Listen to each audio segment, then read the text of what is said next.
ભાવનગરના Mahuva Rajula national highway માર્ગ ઉપર અકસ્માત સર્જાયો, જેમાં 2 વ્યક્તિઓના મોત નીપજ્યા હતા. દાતરડી ગામ નજીક બોલેરો પિકઅપ વાહન અને બાઇક વચ્ચે અકસ્માત સર્જાયો હતો. અકસ્માતમાં ગંભીર હાલતે સિવિલ હોસ્પિટલ ખસેડવામાં આવતા બાઇક ચાલક બંનેને ફરજ પરના તબીબે મૃત જાહેર કર્યા છે. આ બનાવમાં ખીમજીભાઈ કવાડ અને પિયુષભાઈ નામના વ્યક્તિનું મૃત્યુ થયું છે. મહુવા રાજુલા નેશનલ હાઈવે પર અકસ્માતની ઘટનામાં વધારો થતો જાય છે, જે ચિંતાનું કારણ લોકો માટે બન્યું છે.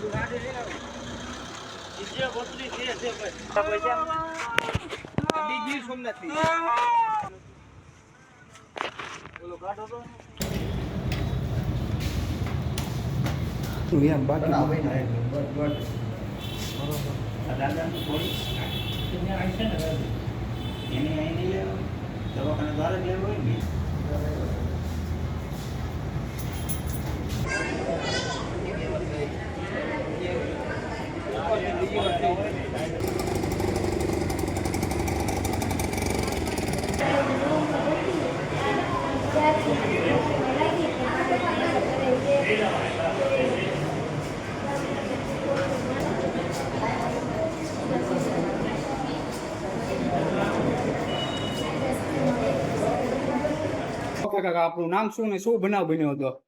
જયંતિભાઈ કવા છે. હા અને આ જે બાબરો જે છે એના પપ્પા અને અમે કાકા આવી ગયા છે. હા અને અમને 2 વાગે ખ્યાલ આવ્યો કે આ રીતે બનાવ બન્યો છે.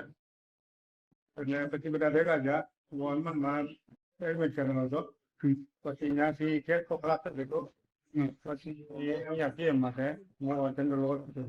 આમાં કેટલા જણાને ઈજા પહોંચી છે? એટલે 2 વ્યક્તિ હતા. ફોર વ્હીલ લઈને 2 વ્યક્તિ હતા. અને મોટી ઉંમરના બીજા દાદા જેવા હતા.